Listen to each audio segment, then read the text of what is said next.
Good morning, distinguished guests. Distinguished guests. Metropolitan governance beyond administrative boundaries, horizontal and vertical interactions. This is the topic of our panel. Here we start. My name is Ayşe Güner. I am from the Faculty of Economics from Marmara University.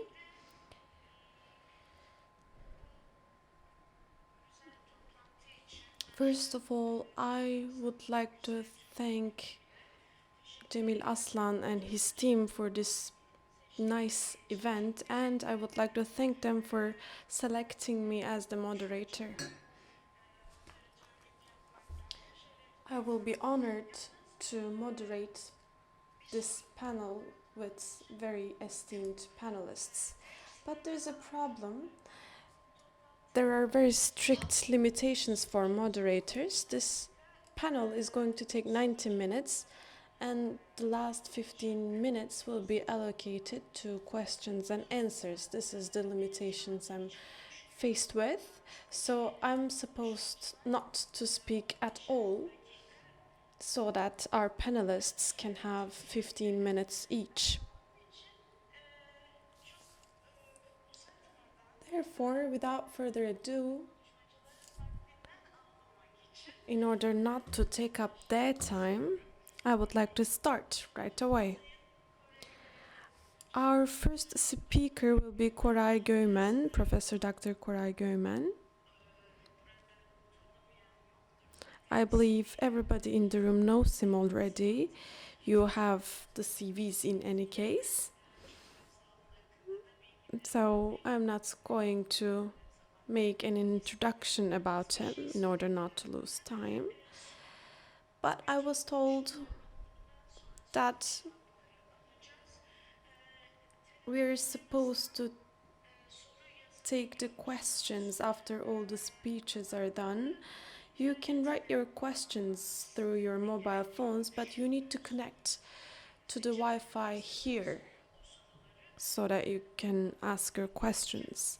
Then we will try to answer your questions. Yes, distinguished professor, the floor is yours.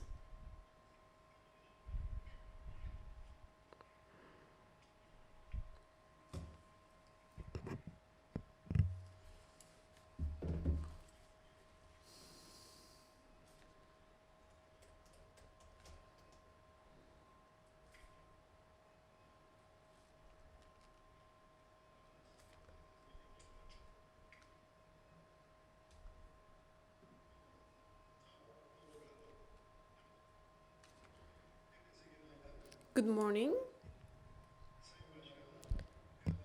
distinguished moderator, distinguished friends, participants. First of all, I too would like to thank the team and the Marmara Union of Municipalities and the chairperson of the union. I would like to thank all of you, and I would like to congratulate you because sincerely, I rarely see such comprehensive and nice events organized in our country. So I'm happy. I'm happy first for the institution. I'm happy for our country. First of all, I wanted to say that I am going to focus on vertical interactions in my speech rather than horizontal interactions. I'm going to talk about the values in the European Union, the rules and trends in the European Union, and then their reflection in our government system, local government system, central government system, and on our metropolitans. In the past 20 years, one trend has changed in European Union, and this was the definition of development. When I was studying economics at university, we had a simple formula. If the country grows by 7%, the population grew by 4%, and then if we do the math, we have a remaining 3%, and we thought that if the situation would continue like that, we would solve the problem of poverty. Now we need growth in order to solve problems. But we focus on the quality of life, human-focused development. Let me give you an example. As you know, Turkey has a big project, comprehensive project, a never-ending project, GAP project, Southeastern Anatolia project. It was focused on growth at the beginning. It was supposed to build 20 dams. It was going to stop floods. It was going to help irrigation. And that region was going to be self-sufficient over time. That's what we thought. But after 12 years, we saw that people there did not benefit from it. Electricity was generated, but electricity was consumed by Western Anatolia. And then Turkey grew faster by 8%, 7%, but we can see that the unemployment rate also increased during the same years. So there is not a mechanism, set mechanism. In the European Union, or you could call this a global trend too, so we have to focus on the quality of life, and it is a comprehensive concept, material and non-material issues all alike. There's a second trend, a second change actually, and this is with regards to the logic of government. We left the classical government mentality and we have moved on to the understanding of governance. Governance is a controversial concept. It's both old and new. I traveled to Venice and I saw a museum there. I looked at the documents in Latin, in Italian, in English, etc. And it talked about governance of Venice. They talked about how the Duchess in Venice governed the city, and they used the term of governance. As of today, we can see some changes in the features of the concept of governance. Some features are popular, some are not. But the features that seem to be popular are not partnerships with the private sector, which is also important, but transparency, accountability, and being participatory are concepts that are quite popular, especially being participatory is implemented widely in governments. There's a third trend, a third point that I would like to make, and this is about planning. For a long time now in Europe, for a long while, there was not a long-term planning logic that was implemented in Europe. In France, for a while, they implemented planning methods, long-term planning methods, but now it has stopped as well. In Europe, there is no other country than Turkey that does 5-year plannings. Here, the trend is like this, but is the importance of planning going down? No, it's not actually like that, but the level of planning has changed actually. The widespread trend in Europe is that they have regional and local plans, and regional plans are diversified. At the moment, we have 26 development agencies. Sometimes we call them by different names, but these development agencies have development plans for their own regions. But what's more important is local governments which is also related to our conference more. Strategic planning is more important now for local governments. Now, mayors, elected mayors, they are about to complete strategic plannings with their teams, because if they have a population of more than 50,000, they have to prepare a strategic plan and submit it to their city council in 6 months. So this kind of planning is very important as well. This is something that can be understood by people, by the civil society. We are looking to find the answers to 3 questions. Where are we? Where are we in terms of infrastructure, in terms of superstructure? It's a long list. And they have to put forward where they would like to be in 5 years. Some plans are rather long, that are longer, covering more than 5 years, and they are taking this quite seriously. In the first years, I remember some municipalities, they used to hire experts from the outside, and these experts provided excellent plans for that city, for that region, but then they did not use that plan at all. But now what I can see when I travel Anatolia, when I see different municipalities, people from different political parties, they take this very seriously. And they are more participatory. They work with internal stakeholders, external stakeholders. They discuss on their drafts, which is quite pleasing for me. But this is not it. We also have city councils. And these are very participatory as well. We will talk about democracy soon. I will talk about their role there in detail. In terms of planning, city councils are very important. They prepare city action plans, just like strategic plans. They form their own working groups. They provide a discussion environment, and after that, they come up with a plan. And they put forward the important problems of that region, of that city, and then they submit these plans to the assemblies.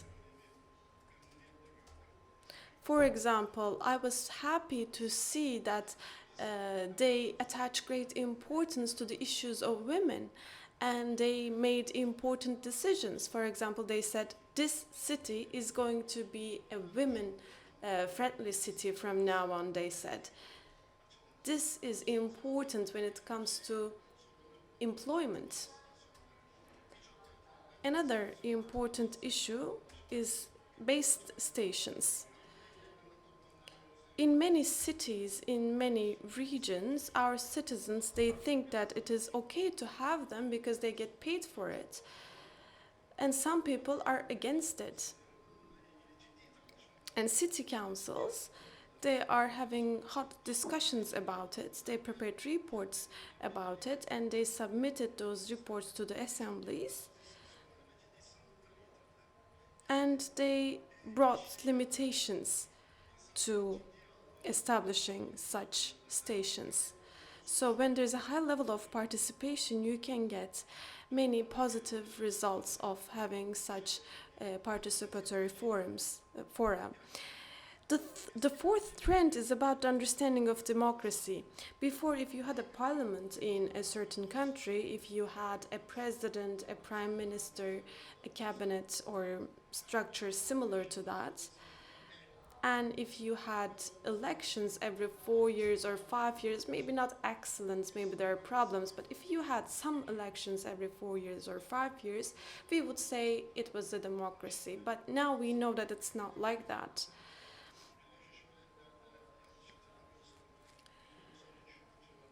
If I'm not wrong, 193 members, there are 193 members of the United Nations, and most of them seem to be democracies. But now we have other adjectives, such as direct democracy, participatory democracy, discursive democracy. It's a long list, actually. This is quite important as well. In order to have a good environment of democracy, we have to talk about other features of governance, being participatory and transparency. So city councils have become more transparent than before. What do they do to be transparent? In European Union, they started having windows separating rooms so that there is transparency when they held their city councils. We can't see examples of that in Turkey very much, but they broadcast their city council meetings, which is very important. Everybody who would like to watch their meetings, they can. So again, with the effect of the European Union in the beginning of 2000s, we enacted a law, access to information, it's called. So after 5 years, I wanted to test how well this law worked. My friends did some research on it, and back then, 2/3 of our questions got answered in 2 weeks, more or less. Some of the answers were like, we do not have that information for the moment, but we're going to gather that information and send it to you later. But some of them were actual answers. We did not have access to 2 categories of information according to the law. One of them was military information and the other was commercial information. I remember a message that we got related to military information. I remember normally you are not supposed to get any answers when you ask a question about military information, but one smart citizen asked about how many tanks were deployed within the borders of the Republic of Turkey.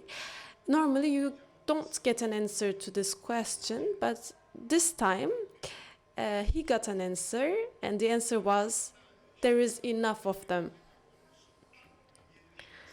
So I don't really know how well this law works now, this law that's called access to information. There's a 5th trend, and this is the final point that I'm going to make because I don't want to excess my time limit. There are some values that are commonly used in the European Union. Some of them are global values. And here is the development that was quite pleasing for me about these values. Before, we had technical terms that were standalone terms, but now these terms and political terms, they are used together. Actually, political terms gets precedence. For example, human rights or separation of powers. And then these are followed by the state of law. And then these are followed by equality of opportunities, environmentalism, gender equality. You get a long list. So it is quite pleasing. I have had a chance to be familiar with many municipalities and their documents, and I'm happy to see that these concepts and terms are taken very seriously now. Many municipalities are preparing environment reports, climate reports.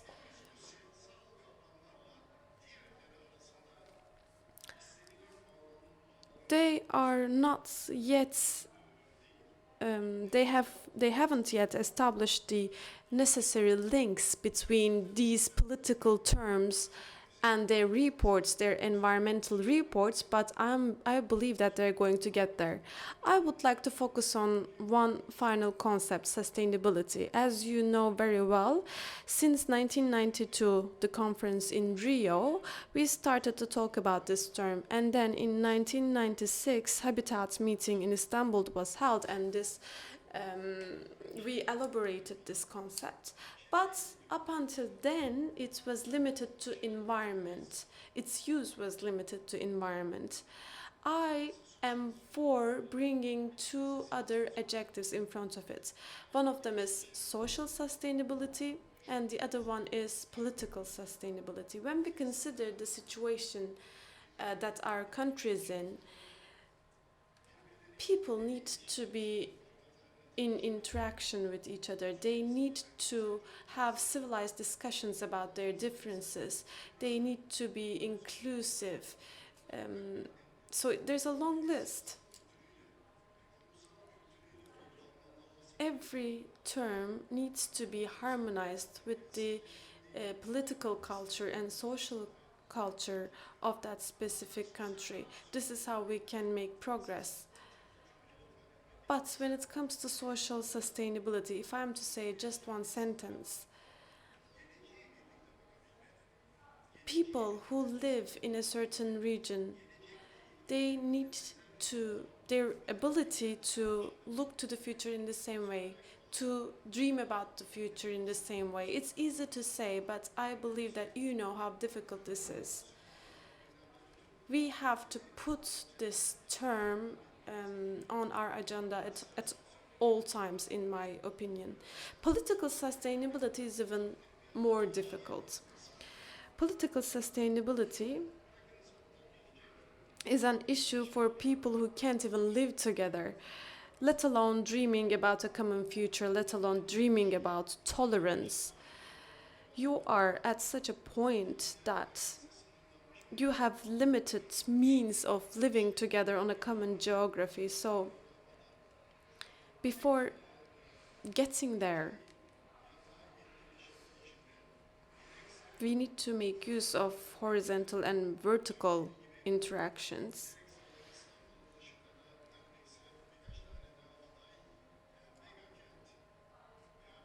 We have mega cities, mega regions, potential mega regions in Turkey, 5 or 6 of them other than Istanbul. So we have to look at what we can do in order to reduce the tensions, in order to facilitate living together for our people. It is helpful to discuss these issues in events like this. So I would like to thank you and wrap up my presentation here. Thank you, Mr. Göymen, for talking to us about general concepts, some general concepts, and giving us valuable information about local governments in Turkey. Now, our second panelist is Dr. Serdar Yılmaz. Serdar Yılmaz is one of the senior public economists working at the World Bank. He is going to talk to us. He is working on financial localization. In that sense, we are colleagues with him. Mr. Korel talked about accountability and metropolitan cities before. He has many publications on these issues, and today Dr. Serdar Yılmaz is going to make a presentation about metropolitan governments. He's going to talk to us about some global examples, so he's going to take us to a world tour, if you like. Thank you very much, but I do not want to present in Turkish. It will be easier for me if I speak in English so that everybody can understand. Otherwise, it will be very complicated, and I don't feel comfortable presenting in Turkish. Excuse me. Yeah, I believe when it comes to the terms, it will be easier for you. Yes. About a chapter that I have done with a colleague at the bank in this book. This is the book that Roy Ball and Johannes Lin had prepared in early 1980s, and they had updated that in 2013 together with my senior director, Debbie Wetzel. So the title of the chapter is The Institutions and the Politics of Metropolitan Management. Why we were interested in metropolitan management was the higher share of metropolitan jurisdictions all over the world in terms of GDP growth, jobs, labor productivity, economic development. If you look at the economies all over the world, you see that all of these metropolitan jurisdictions in all of the countries, they have a higher share of economic growth, they have a higher share of labor productivity, but not all of them are able to sustain this development coming from their own intergovernmental arrangements. So we decided to look at the intergovernmental arrangements in its components, namely intergovernmental fiscal, intergovernmental administrative, and intergovernmental political arrangements. What we argue in the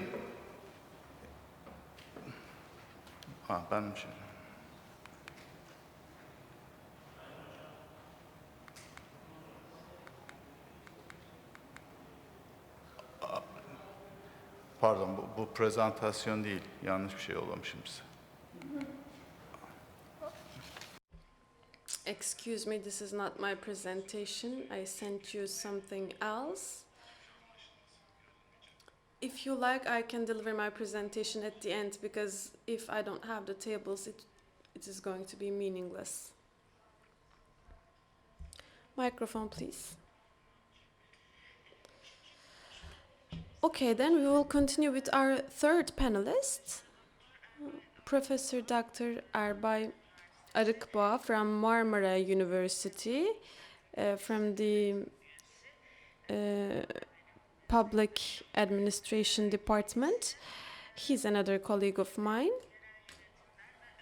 He is going to talk to us about local governments in Turkey and metropolitans in Turkey. He has many publications in this field. Today he's going to talk to us about Turkey specifically.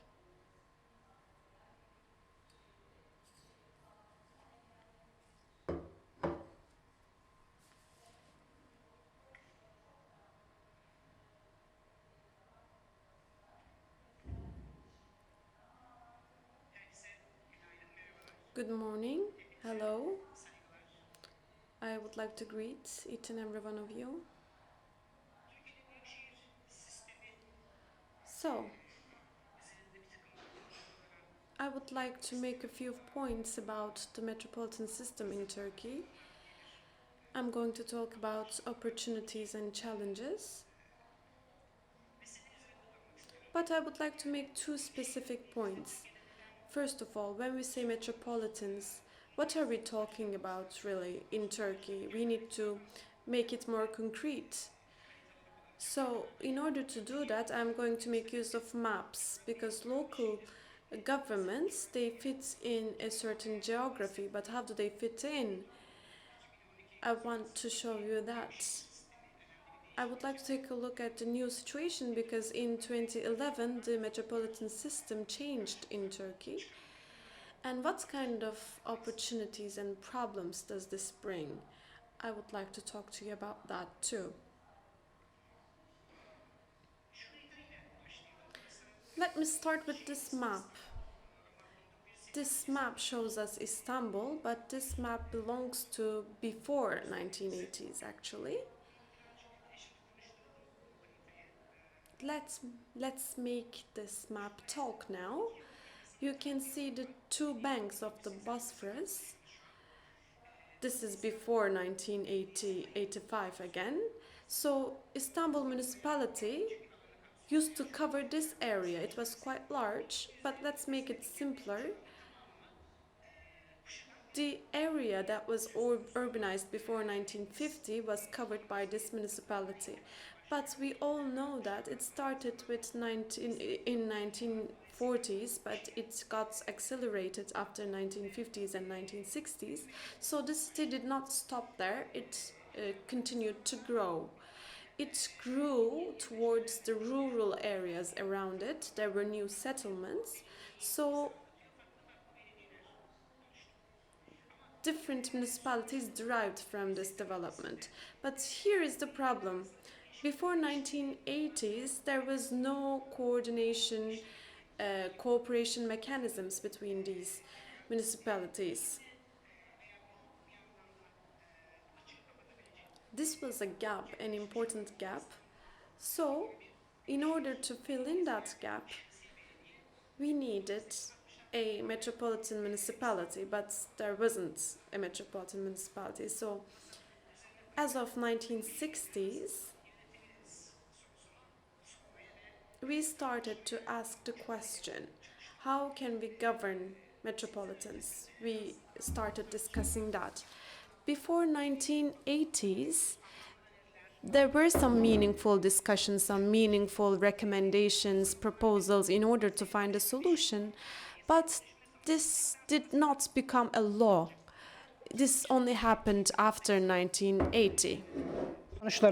And we see the quantitative results of the previous map. In 1930s in Istanbul, there were 9 municipalities. Yalova is included in this. And Çatalca, some peripheral settlements around Istanbul are included. There was just one municipality, Istanbul municipality, in 1930s. It was covering the whole urban Istanbul, but after 1960s, almost every year we see new municipalities were set up, and in 1980s this went up to almost 35.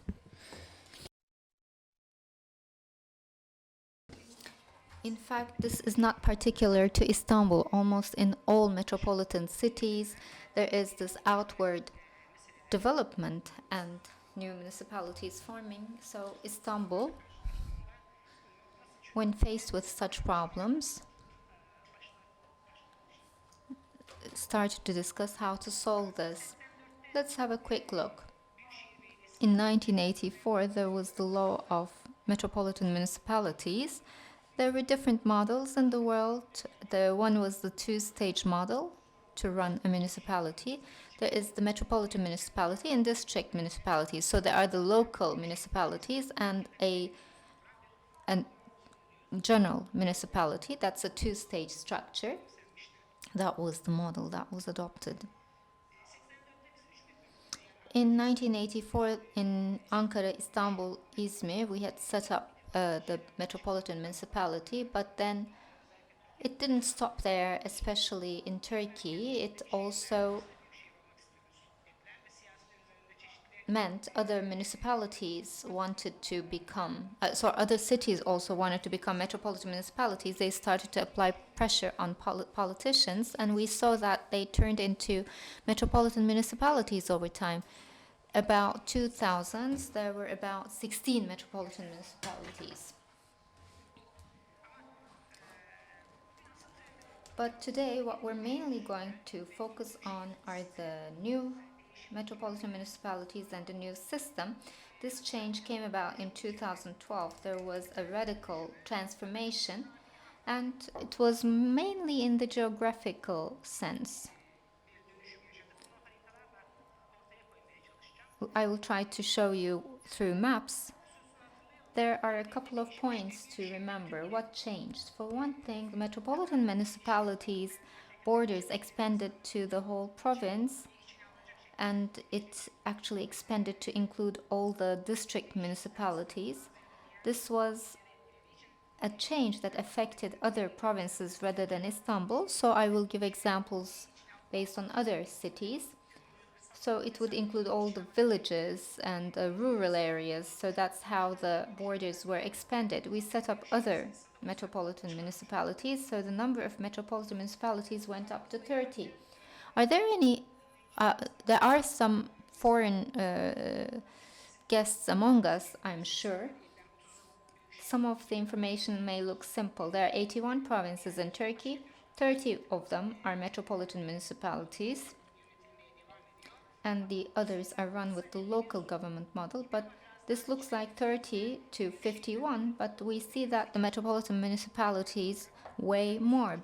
In terms of surface area, it covers, those 30 provinces cover 50% of the land in Turkey, but in terms of population, it's even a bigger gap. 4 out of 5 people in Turkey live in metropolitan municipalities. It's about 78%. But the increase in population is bigger in the metropolitan cities, so this will reach 80% or so in a few years. Therefore, 4 out of 5 people are living in a metropolitan municipality in Turkey. To dramatize further, almost local governments mean a metropolitan municipality in Turkey. You see a map here. The colored areas are provinces run by a metropolitan municipality, and the white ones are the others. They're run by local governments like municipality or village and the private administration. So it's a different model that is running here. As you can see, half of the country is colored. So about 50% or 49% of the land is within the metropolitan municipality borders. Let's look at things at a micro level and let's try to set the ground for opportunities. Let's have a look at 2 provinces in Marmara region. I picked Marmara because of our forum. This is Bursa. You see a satellite photo. This is the center of Bursa. And there is this urban area, this metropolitan area. In fact, metropolitan municipality is set up for this kind of areas. Let's have a look from a distance. So in this area, in the city center, we had set up the metropolitan municipality, but now let's look at from a broader perspective. We can see the difference between the old and new in a very striking way. Where did we set up the metropolitan municipality? Right here. In 2004, the borders of all metropolitan municipalities expanded, so we expanded this too, and it's covering here the metropolitan municipality of Bursa, but the real change took place in 2012. This is the red zone. This is the border of Bursa province, but the metropolitan area of the province and the rest have a big difference geographically. We call this a province, but in fact this is corresponding to a regional area. In fact, it has its sub-regions, like this is İnegöl, and there is this agricultural zone here. This is Uludağ. We see the mountain areas here. And of course there is a rural area here, but it's more the mountain area. So it has this different geographical features, different economic and social features in itself. And for the last 5 years, we're running this through the metropolitan municipality. The first 5-year period is over, and now we renew the elections, and the new staff will start the second 5-year period of management. There are some data you see on the slide. It's 11,000 square kilometers. It's a very broad geography that we're talking about. As for the population, it's 3 million population here. But this is a metropolitan area, so a big portion of the population, 75%, live here, and the remaining 25% is in the other provinces outside the center. So this is where the industrial zones are, agriculture is. Let's have a look at another example. This was Bursa, and Balıkesir is a province in the south of Marmara, and it covers space more than Bursa. It's 14,000 square kilometers.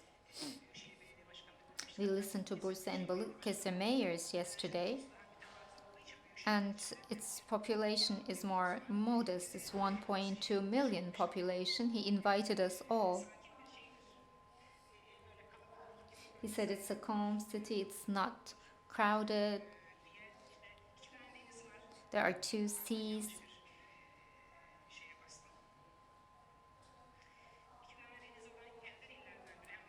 So it is a neighbor to Marmara. It has this peninsula. It has islands. And these are also a province of Balıkesir. He also talked about kuzular. I'm planning to talk about kuzular at the end of this presentation. The population here is not as big as Bursa, but it's still 1.2 million population.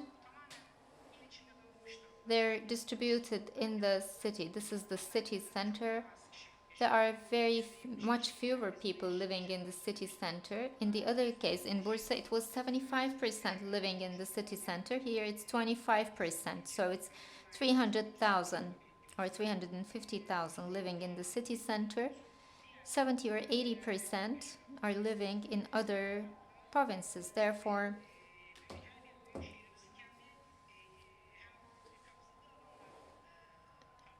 the different metropolitan cities cover different space and they have a different blend of demographics. So this stands out with agriculture, tourism and commerce, this province.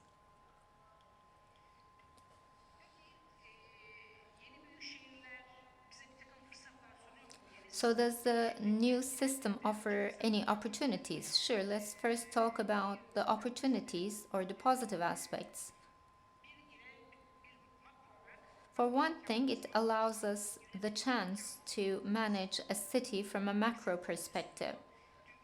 Yesterday, there were some presentations, like in 60s and 70s, we cannot really distinguish the urban from the rural. It is not so static anymore. The interaction between urban and rural space has flourished and increased. What you call rural area can expand to the cities as cities grow. So when there is such heavy interaction, it allows the chance to manage the rural and urban together. In the beginning of the presentation, there was a map of Istanbul. The Istanbul municipality is a giant municipality on both sides of the Bosphorus, but when it comes to the administration of migration, it has no effect because the migration was settled in the vicinity and the population increased over time and new municipalities were set up, and Istanbul municipality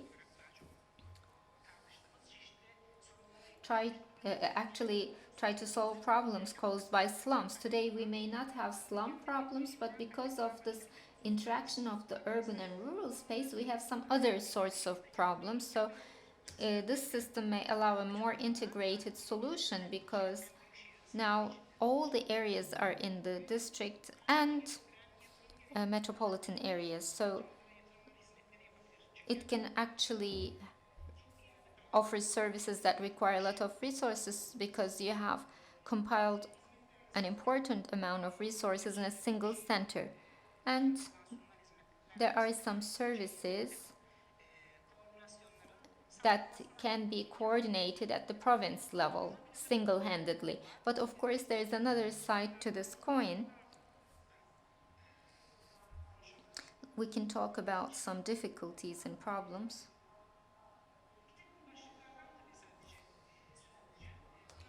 I will talk about some headings. One is the model having a central setup in itself.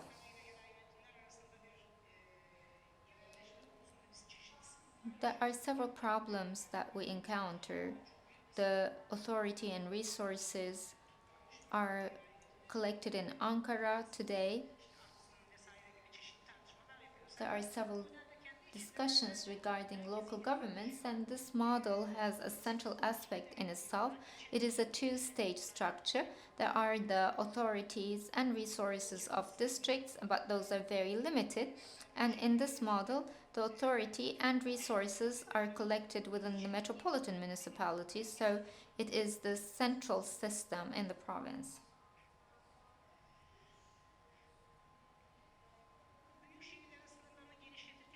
As we expand the borders of the metropolitan municipalities,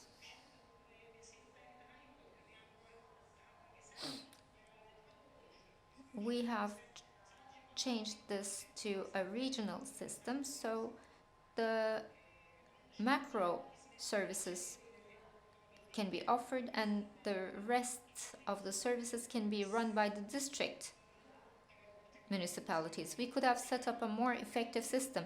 Yes, the metropolitan municipality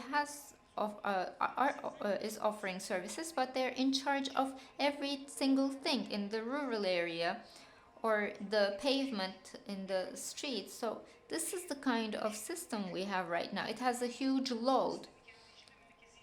It's a centralized system with a huge load, and it's becoming sluggish because of that. Another important problem is, in fact, Korel Hoca talked about this in a different context in his speech. There are two ways of doing business. One is the personal power, trying to maximize your personal power, that kind of effort. The desire to dominate and own everything. So that is one type of power. And when you solve every problem, you incur some gains and you use this to serve your own power.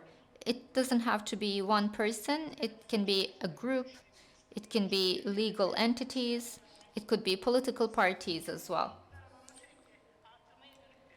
So there is this desire to increase one's own power. The second style or method is sharing or collective interest, doing business together. In Turkey, from national to local level, we are emphasizing the first approach.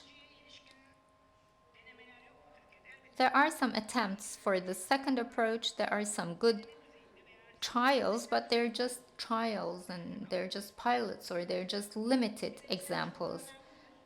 Are individual efforts important? We don't have the same skills or capacity. That's why, yes, of course, individual efforts are important, but are we going to use this to increase our collective interests? Or are we just going to use it to increase our own interests and gains? If that is the case, after some time in management, this leads to several problems and issues. The two-stage model forces the district and the province to collaborate. In the same space, they both exist, so it actually pushes them to collaborate, but in our practice, we see that the metropolitan municipality is the boss, and there are several conflicts between the two levels. They try to hinder each other. Governance is a subject that Korel Hoca talked about in length. When we talk about governance, in fact, it's the actors working in collaboration in the city and offer services. Well, in Turkey, the actors in management positions can collaborate with businesses, NGOs, associations, foundations.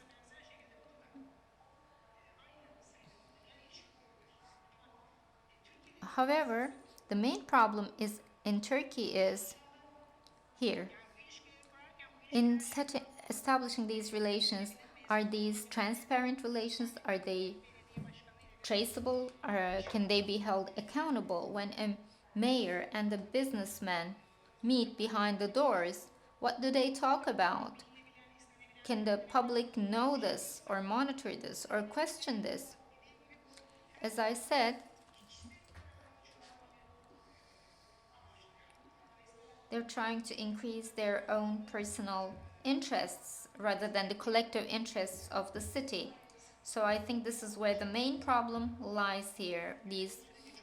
The governance process is not transparent or traceable or accountable. It was easier to raise an objection before. Now it's also difficult. It's problematic to object. When you do so, they say, why are you raising an objection? So that is also taking a weird direction in Turkey.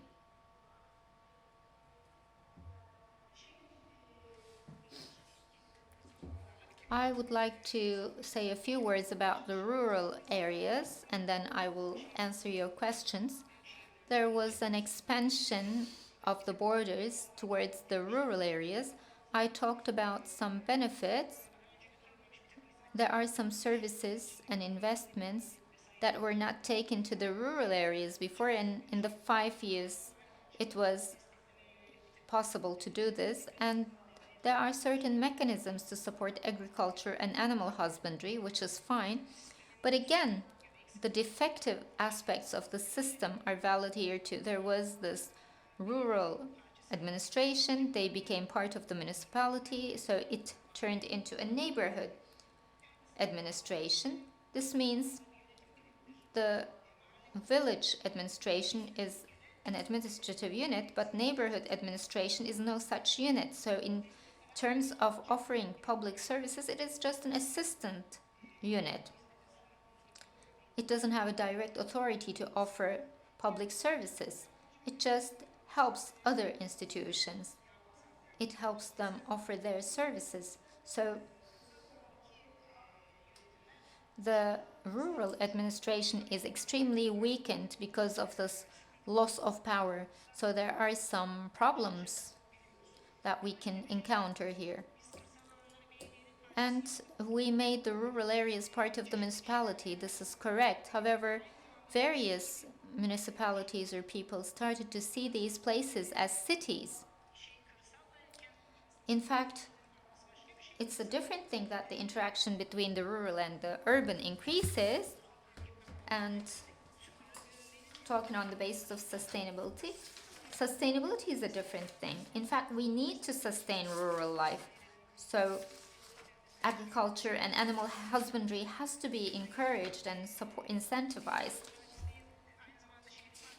And if we see this as part of the city rather than the municipality, the animal husbandry and agricultural activities may suffer.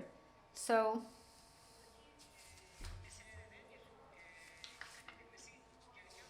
there are aspects to pay attention to, and there are steps to take in order to improve the system. Thank you.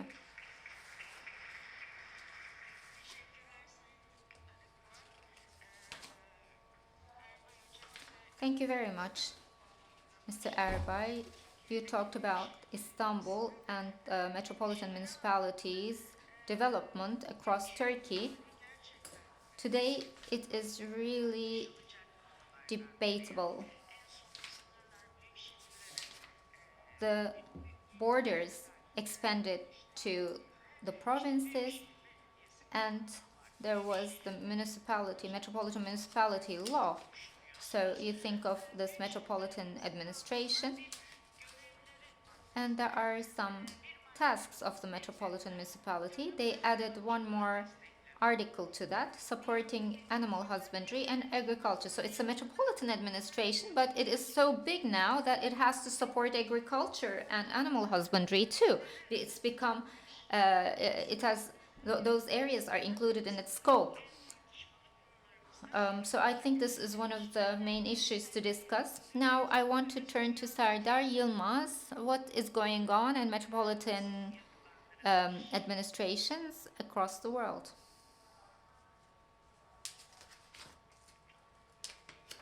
Thank you. I am presenting a second time, like president re-elect. Okay. So what we did was, according to our analysis, there are three important components of success in better managed metropolitan municipalities.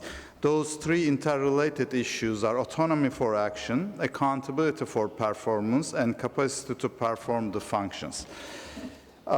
In terms of autonomy, there are two dimensions of autonomy as far as the metropolitan jurisdictions are concerned. One is the autonomy within the assigned responsibilities. The second one is the assigned responsibilities themselves. So in terms of responsibility for assigned responsibilities, of course, the planning, budgeting, budget allocation, mobilizing the resources are the important components which we are going to see in the presentation. But I want to start with the responsibilities that are assigned to metropolitan jurisdictions. If you look at the developed and developing countries, you see a huge dichotomy. In the developed countries, the metropolitan jurisdictions are responsible for what my colleague Enver termed a term, property-oriented and people-oriented services. So if we look at the developed countries, metropolitan jurisdictions are responsible for both property-oriented and people-oriented services. Whereas in developing countries, we looked at these metropolitan jurisdictions in developing countries. As you can see from the bottom part of it, social services, these are mainly people-related services, and these services are provided by either national governments or regional governments or provincial governments in federal jurisdictions and federal countries, whereas they are mainly responsible for property-related services such as roads, public transportation, water, sewage, and everything. So this is a big dichotomy between developing and developed countries. When we go to the revenue-raising abilities in the developed world, local governments or metropolitan jurisdictions are responsible nearly more than 50%. If I remember, the average is around 70%. They raise 70% of their own resources from their own revenue basis, whereas in developed countries, metropolitan jurisdictions and other local governments are not necessarily have that flexibility or autonomy. We looked at the two main taxes, property tax and taxes on motor vehicles. These are the most buoyant sources of revenues for local governments. So if you look at this, the dot, the full dot means full control over rate, base, and collection. So we looked at this in terms of rate setting and defining the base and the collection responsibility. If you look at it, for example, in Istanbul, the rate is decided by the central government. Base is together joint responsibility. Whereas the collection is full responsibility of the metropolitan jurisdiction. So we looked at this thing across all of these metropolitan jurisdictions in different countries. And interestingly enough, we looked at the transfer revenues as well. Transfer revenues are main source of revenues in all of these local governments, in all of these countries. In a majority of countries, transfers are unconditional block grants, so you can treat them as own source revenues as well, and they are formula-driven. F here means formula-driven, so they are formula-driven. But jurisdictions have no control over the management of the transfer system. It's managed by the central authorities. With that, we moved on the second Second aspect of the governance systems in countries, looking at the accountability linkages, both vertical and horizontal accountability linkages. In a local government, there are three constituents part of a local government. One is the legislator, which is the council side. The second one, the executive branch, the mayor's office, and then the bureaucracy, whether bureaucracy is accountable to the leadership of that local government. There is very little research done there's a huge literature on accountability, of course, but there's very little research done accountability in local governments in developing countries. So we don't necessarily have a conclusion, but we managed to classify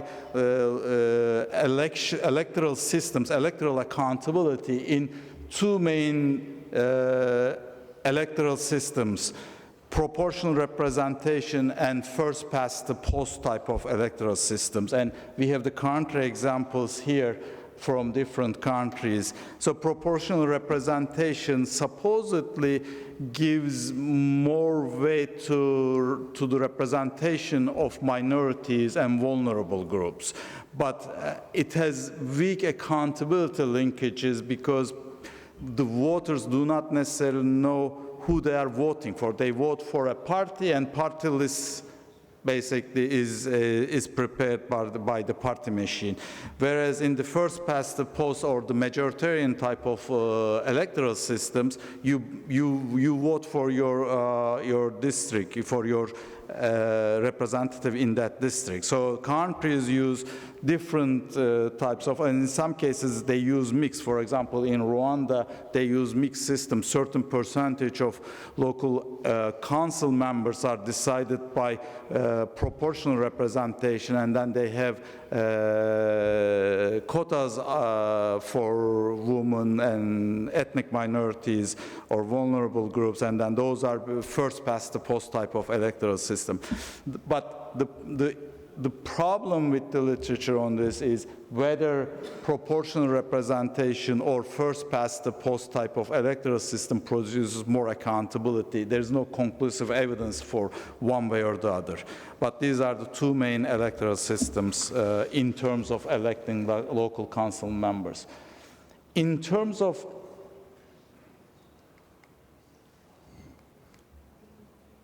in terms of the executive side, there are four main types of arrangements in the world.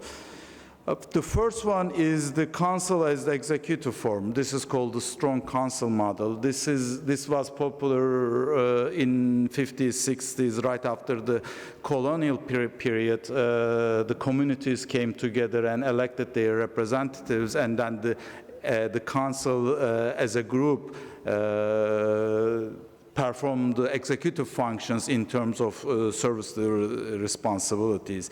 But as the issues got more complex, this form of local government turned out to be less effective. A second type of council executive branch organization is the council and city manager. This is mainly in the Western world, Anglo-Saxon Western world actually, and it's very popular in the US.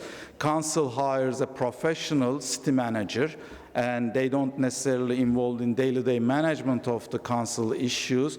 The professional manages the bureaucracy and service delivery, and council oversees the city manager.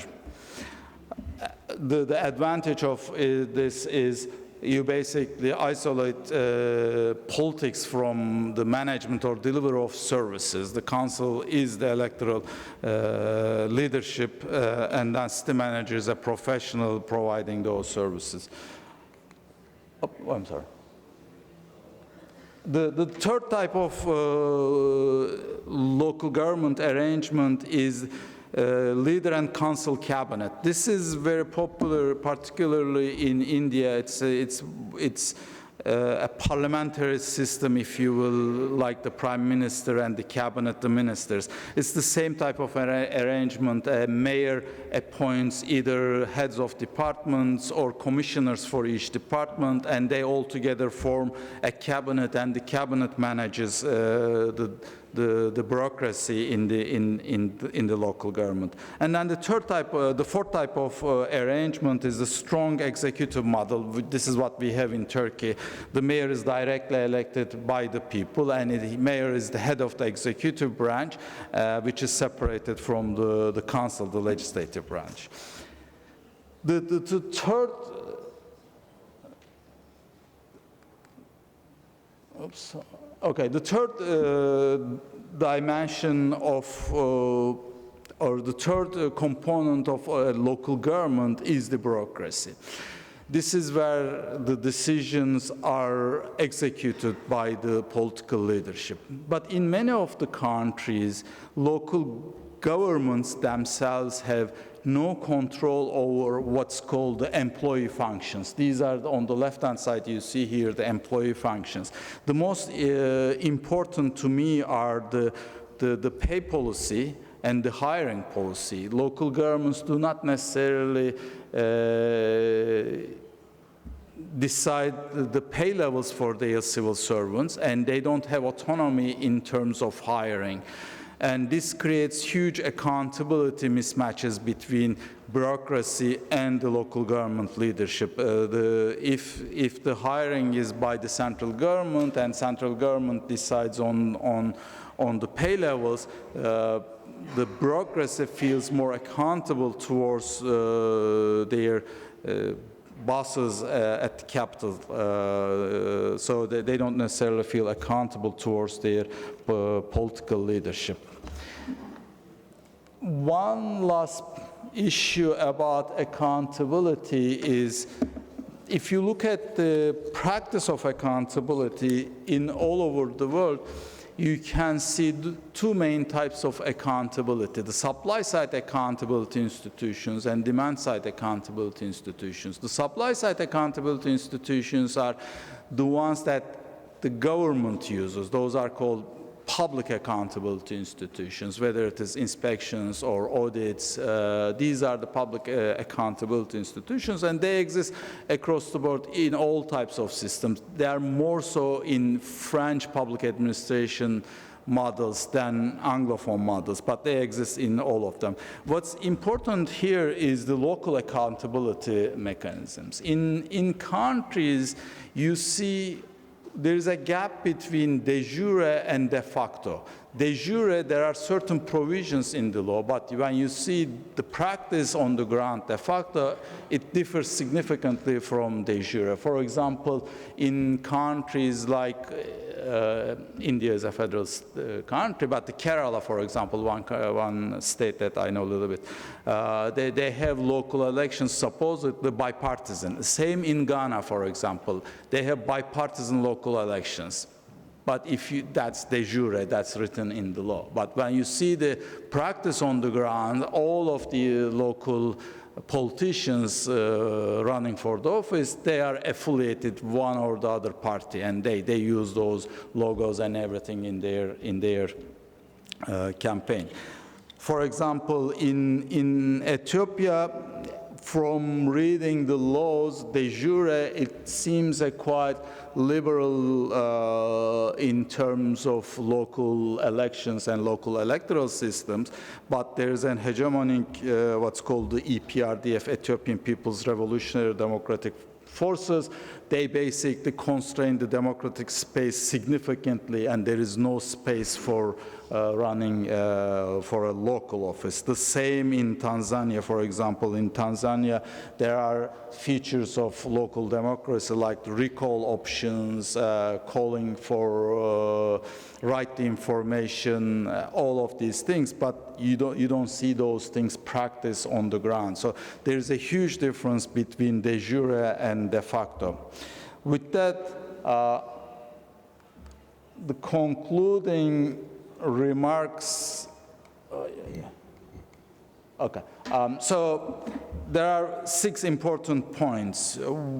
As far as the revenue and expenditure service delivery responsibilities are concerned, it's very important to have a legal framework. And as the previous speakers spoke about Turkey's example, Turkey didn't have metropolitan municipality law until 1980s. And within that, there were issues around the responsibilities of the metropolitan municipality versus district municipality. So it's very important to have a legal framework underpinning metropolitan governance so that laws, service responsibilities and revenue sources are clearly defined in the law. Of course, significant level of autonomy from central to local is important for the competitiveness of metropolitan jurisdictions. And metropolitan governments need to have autonomy over 3 Fs, the functions, finances, and functionaries. It's important that's related to previous point about functionaries. It's important that local governments have control over their local employment and they provide quality, they hire quality civil servants to provide services. And then it's important to have strong accountability linkages towards citizens by using various forms of social accountability or demand-side accountability practices. That's one of the things that's missing in Turkey. For example, I sent a question to the panel yesterday. They didn't necessarily answer my question. Women's participation in local elections, it's very, very low in Turkey. Even though women are 50% of the population in Turkey, I believe currently women's participation is around 5%. And yesterday in the panel, we had 6 men sitting in front of us. There were no single women. Let me stop here. Teşekkürler Sayın Yılmaz. Teşekkürler. Çok Thank you very much. You talked to us about the metropolitan governments in the world. You showed us some very interesting pictures. We can dwell upon each and every one of them, but unfortunately we have very limited time. When you write your questions, please state who you are and who you're asking your question to. I keep receiving questions, but please tell us who your question is for. Now we have to speed up. Actually, we're about to run out of time before we come to the Q&A session.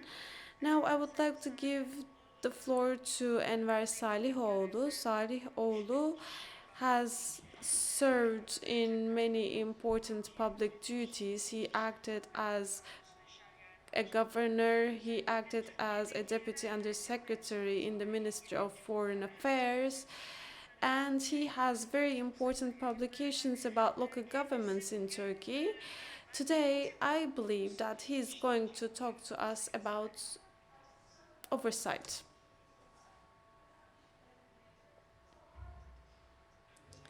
Good morning, everyone. It's early in the morning, and it is very pleasing that there are so many participants. Thank you very much. Distinguished moderator, dear friends, dear guests, I will talk to you about the oversight of local governments, but mainly I will talk about governance and oversight.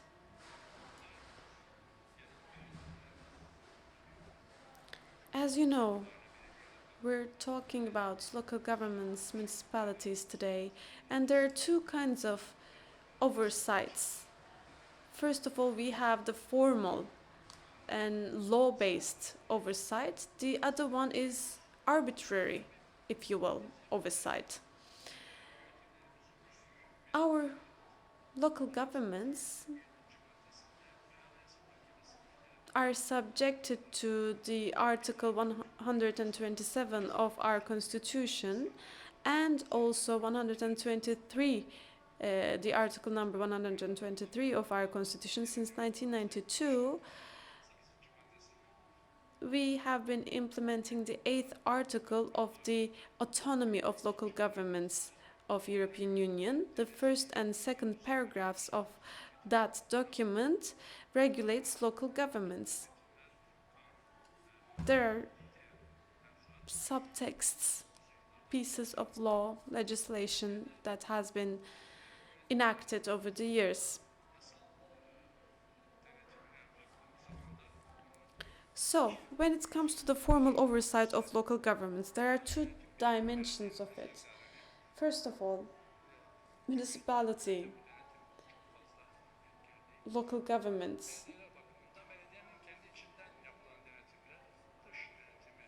they are supervised by an external institution. That's how we call it.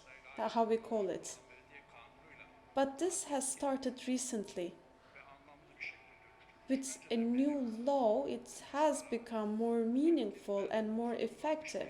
This was done before, but unfortunately it was not effective. It was not well defined. But we have a new municipal law now, and there is also a new article suggesting that municipalities should have an oversight body within their city councils, and there is also an internal oversight mechanism. But there is a mix-up when it comes to these concepts. There is a technical internal oversight that goes on in certain public institutions, but that's not what I'm talking about. In city councils, there are oversight bodies, so they carry out internal oversights. And of course, mayors and other managers can carry out oversights with their own initiatives. But today, I'm going to mainly focus on the following because I have limited time.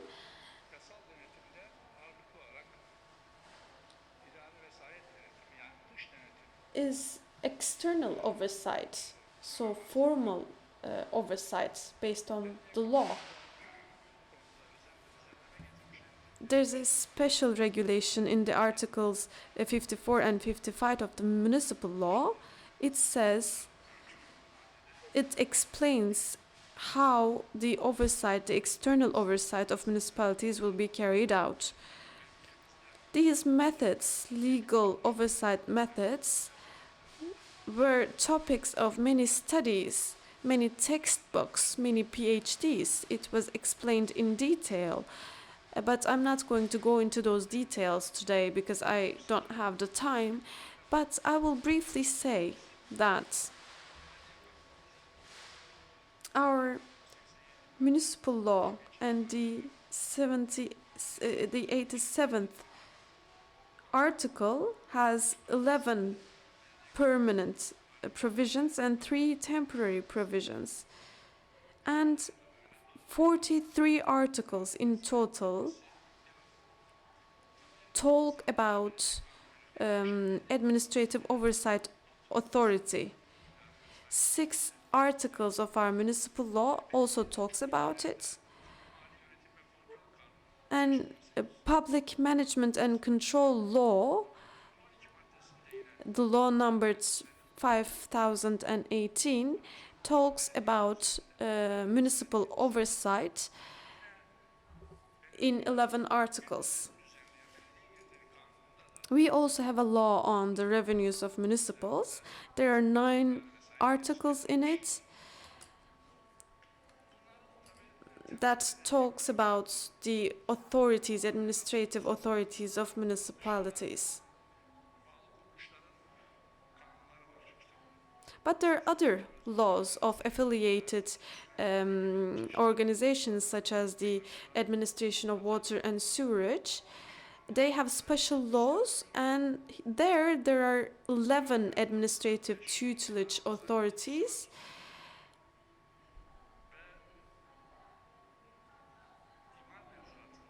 And in the zoning regulation, which is regulated in different laws, And there we have 28 powers of administrative tutelage. And in 37 other laws, we have different authorities of administrative tutelage. So in total, we have 150 authorities of administrative tutelage in our regulations. But we have to make a difference between before 2005 and after 2005. Administrative tutelage was reduced to a certain extent after 2005. According to the 123rd article of Constitution, the authority is integrated, so the municipalities should not be left to exert all the power. Governors and district mayors, they had the right, they had certain rights, but their rights were limited. But there is a gap in the end.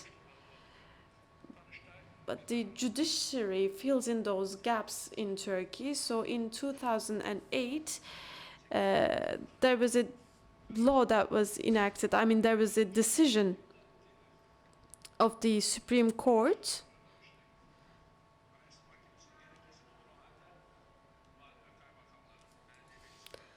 so governors and district mayors, they have the right to appeal to the verdicts of the parliament. That was the decision made by the Council of State. So the power of administrative tutelage of municipalities, they get reduced sometimes, but then the next day you get another law enacted, and then this power is reinstated. Serdar Bey talked about the assignment of personnel. There was something interesting that happened. Municipal police officers and firefighters, how are they going to be assigned? This was not regulated according to the law.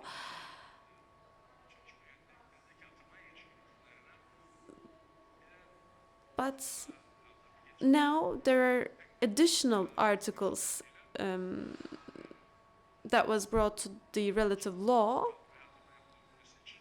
So the Ministry of Interior has to give a permission so that new personnel can be assigned to firefighter staff and municipal police staff.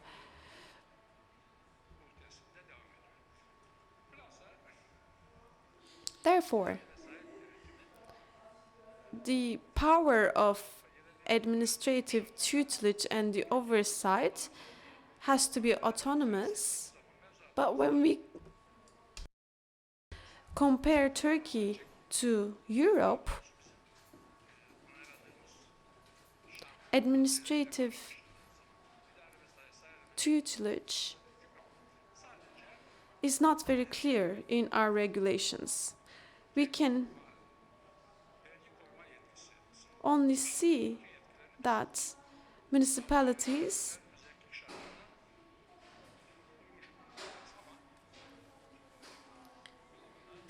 have tax authorities, but other than that, all of their authorities, all of their responsibilities are in line with the responsibilities that other municipalities have in Europe.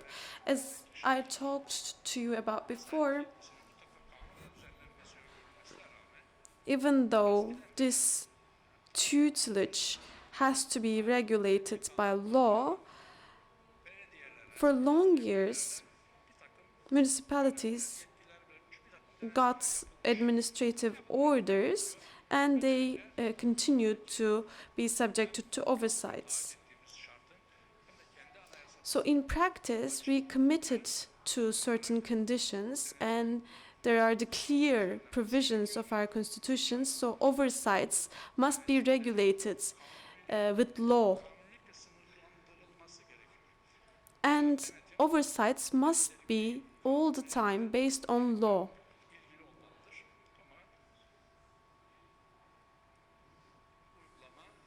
But that's not what we see in practice, unfortunately.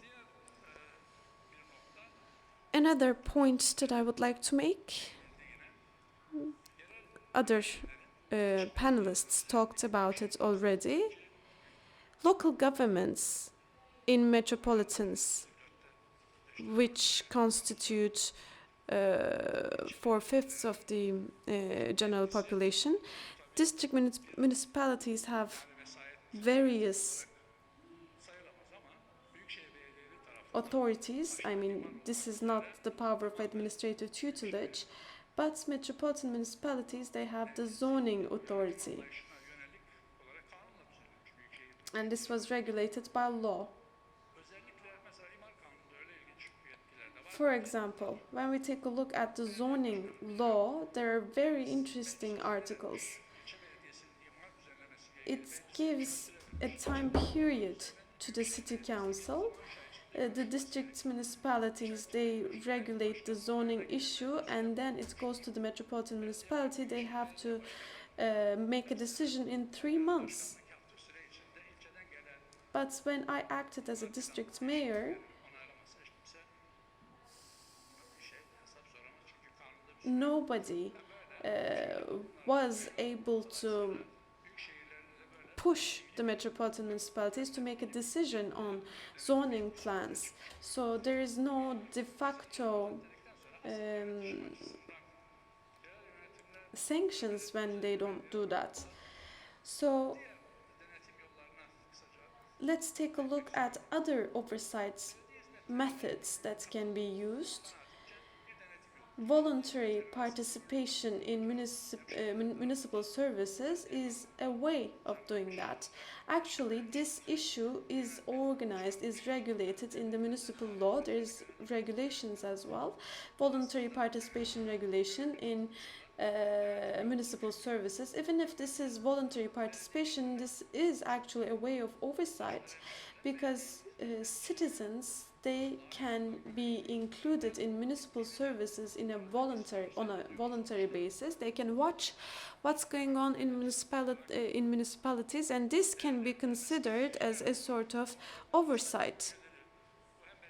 Again, there are some common service projects. This is included in the municipal law and special law as well. You can follow it on the press. There are many institutions, there are many affiliated companies of municipalities. People ask about common projects, joint projects that municipalities carry out with other companies. This is a way of oversight as well. There is a special regulation for this kind of work, so the work between the municipality and civil society organizations is subjected to oversight. I believe that this can be considered as a kind of oversight. So Professor Korel talked about it before, citizen assemblies. This is a way of oversight too. Before, citizen assemblies were considered as a unit of the municipality. This was how the regulation suggested. This was what the regulation suggested, but now it has become more, have become more independent institutions. Petitions can be a way of oversight, or emails, electronic mails can be a way of e-oversight actually. There are some complaint mechanisms of municipalities, so citizens can apply to those mechanisms. When municipalities plan the future of cities,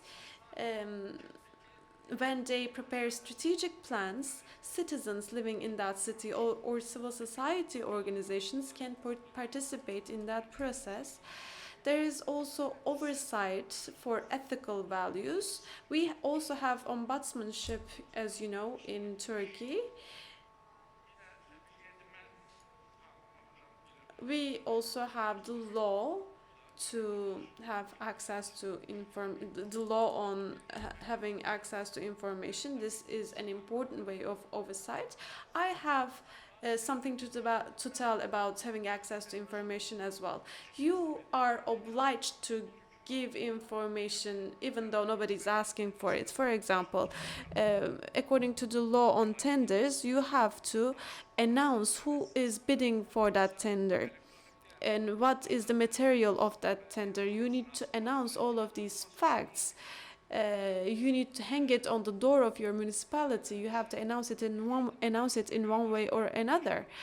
According to the law on having access,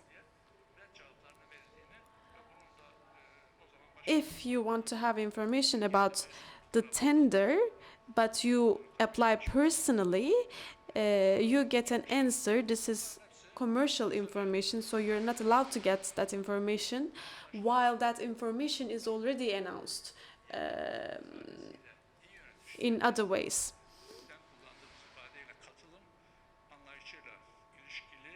So these are some alternative oversight ways because of the participatory understanding of government, actually. The Council of State has a decision. Citizens must know what is going on in their city, and they have a responsibility to know that.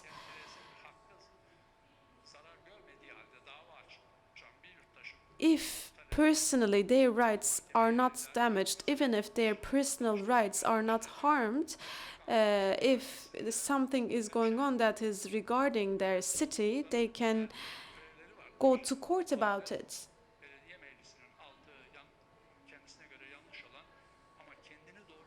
In such a case,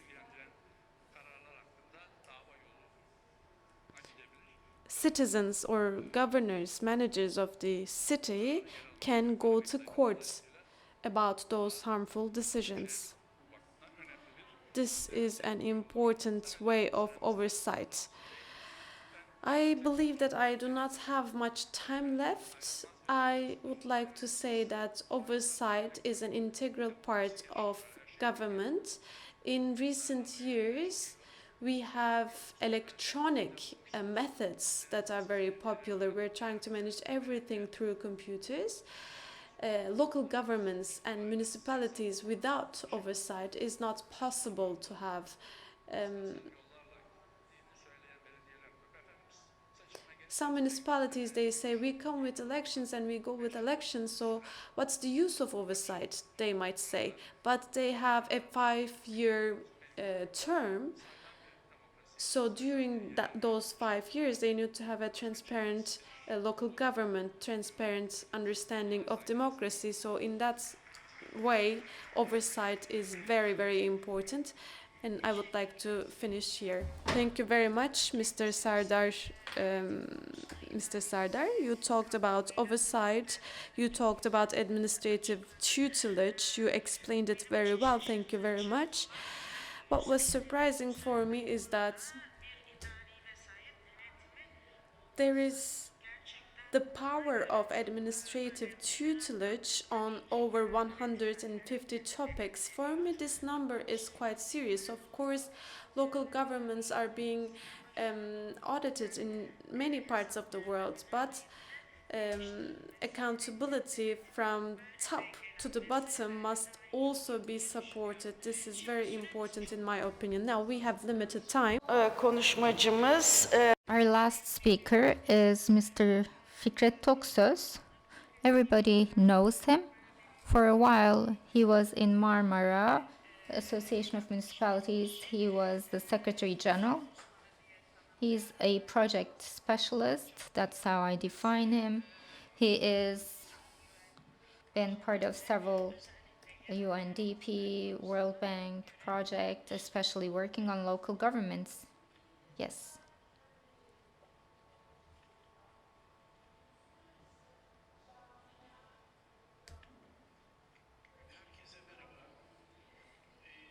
Hi everyone. How does this all work from the perspective of citizens? How does it work in practice? Governance, transparency are all great words, but does that mean anything? Does it mean anything for the civil society. I would like to talk about horizontal relations. There was a 1932 law, Article 13, the right of participation of citizens, that was accepted. And in 2015, that was expanded. There was a switch to the democratic tutelage, but then there was a problem in municipalities. The mayor is selected singly, and the presidential system, it's not a system that can be monitored and balanced. Therefore, it is not really possible for transparency or governance to work. From 1930s to 1960s, you didn't select mayors. There was this council that was selected, and the council selected its own mayor. So when that was the case, the mayor was being monitored strictly by the council members, and one of them became the mayor. And there was a switch to this presidential system in 1960s, but the necessary monitoring and inspection mechanism was not set up, so it didn't really work. We just created landlords, and this landlord system is still going on in a way. So how can we really change that? There was the Habitat meeting in 1996. There was a democratic acceleration thanks to that. In 2005, there were some participation mechanisms that we set up. And we said the civil society should have more word. There are two things, participation and transparency are problematic areas in Turkey. I want to say something about that.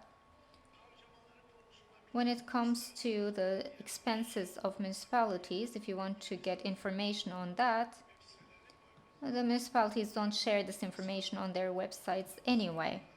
Although the law stipulates that they do so, they do not share their budget, they do not really share their absolute calculations. Where can you get that from? From the Ministry of Finance, but then there is a password there. You cannot get that information. Or you can go to the websites of the provincial banks. You can learn about the debt of the municipality, but still there is a password and you cannot learn it, and they don't share this password with everyone.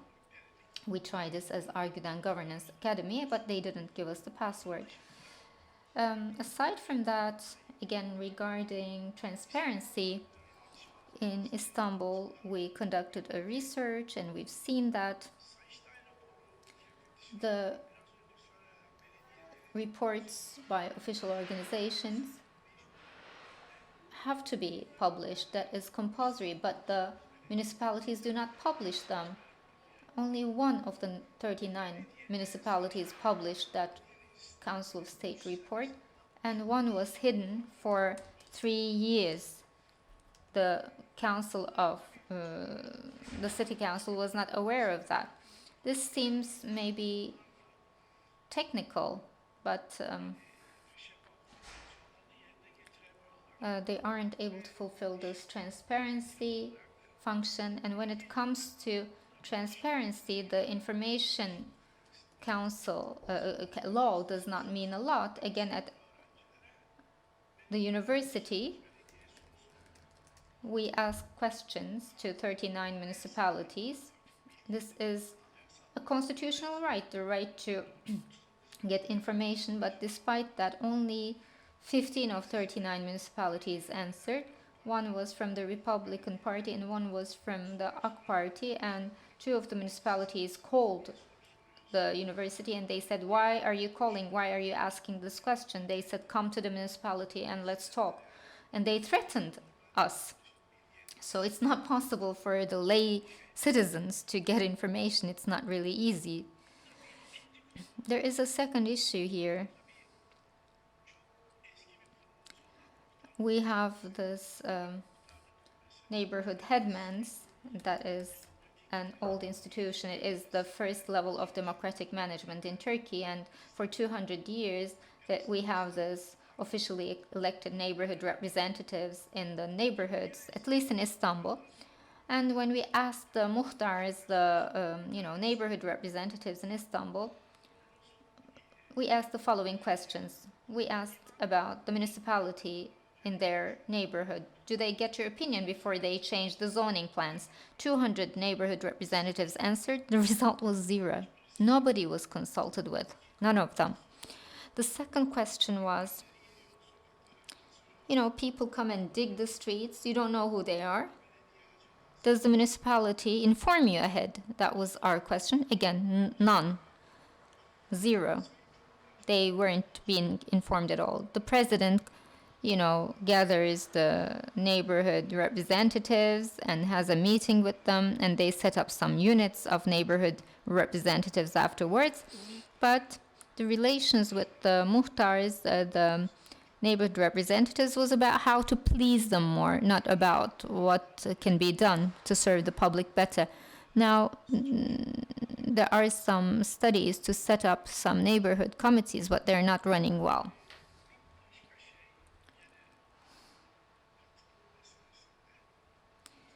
As for the participation issue, I think this has become sort of fetishized, and we are pretending that there is participation. But when you ask people who are in real need, you can get the true answers.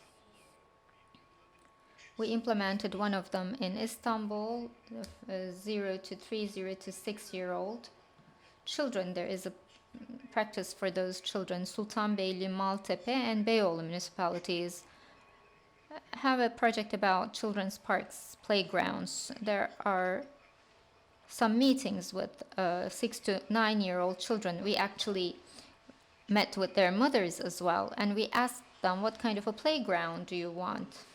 When that was asked, we asked them to draw a picture, since they wouldn't be able to express verbally. One of them gave this really nice answer. The ground is very hard. When I fall, my bottom hurts, my legs hurt. He drew a pillow. He wants to have pillows in the playgrounds. Another child said there are no seats for the parents in the parks. They just have this plastic toys, and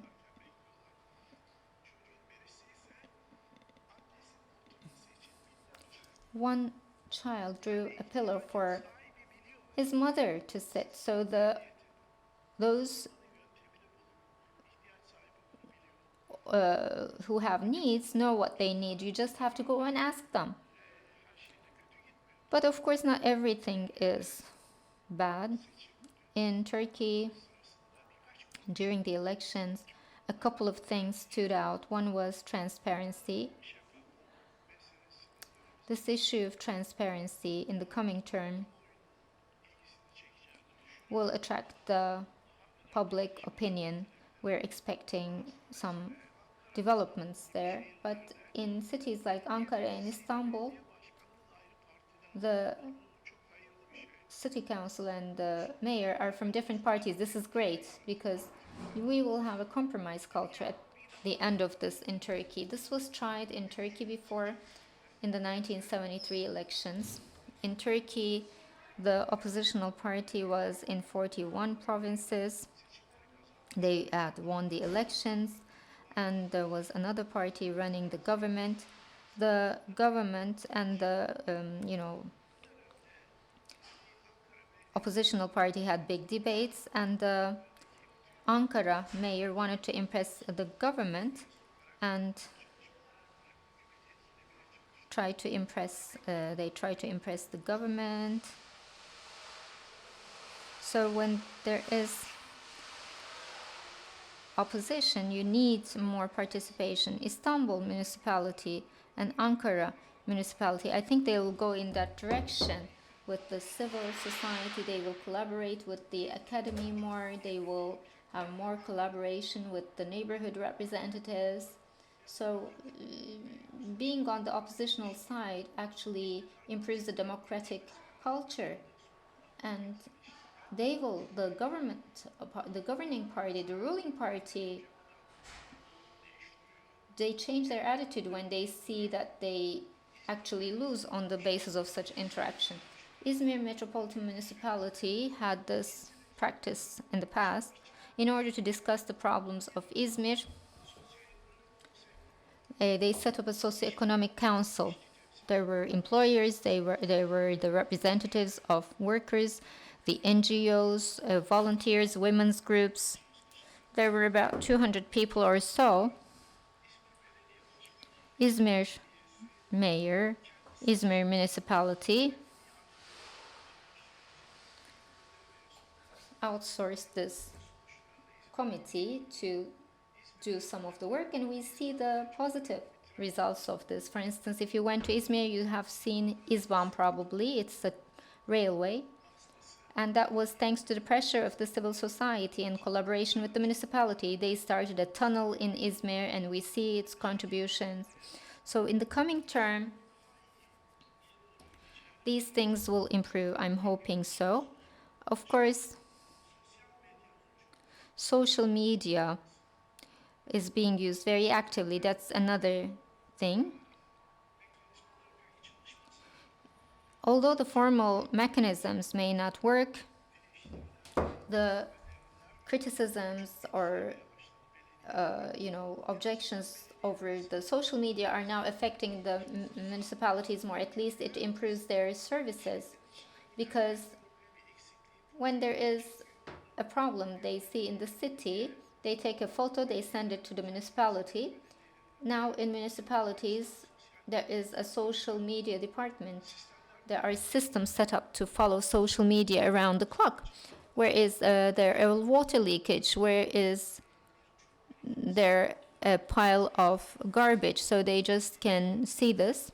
We started to see this kind of impact.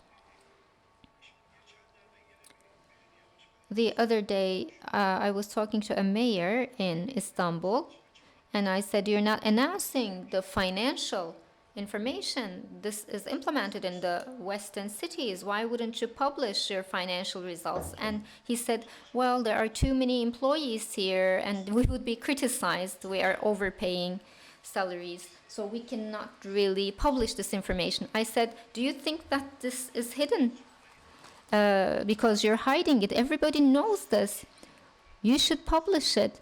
And if there are, job applications, you can just show this. So he promised me that he will publish this. He said that he will publish the financial results after the new year. But I will follow up on that. So civil society and citizens should be more active. Actually, citizens do this. They go to GİMER or BİMER, those complaint centers. We see there are about 3 million complaints raised, and 1/3 of them are about municipalities. So our citizens are raising complaints. And there are the hotlines set up by the ministries. For instance, the Ministry of Environment set up such a hotline. They don't really do anything normally, but when there is a complaint by a citizen, they just go and monitor. The number of penalties are tripled after the complaints of the number of penalties tripled after the complaints of citizens increased in the last couple of years. So I think we can have a better governance. That's what I think. Thank you. Thank you very much, Mr. Toksöz. You gave very good examples of transparency and participation. We have to end our session because there will be a new session starting right now. There are some questions sent to my tablet, but I believe we will not be able to continue. However, our speakers are around. Perhaps you can ask them questions during the break.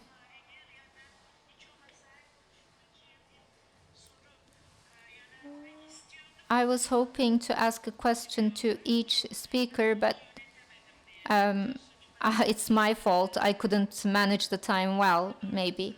So you can ask your questions outside. Thank you all. Thank you for your participation.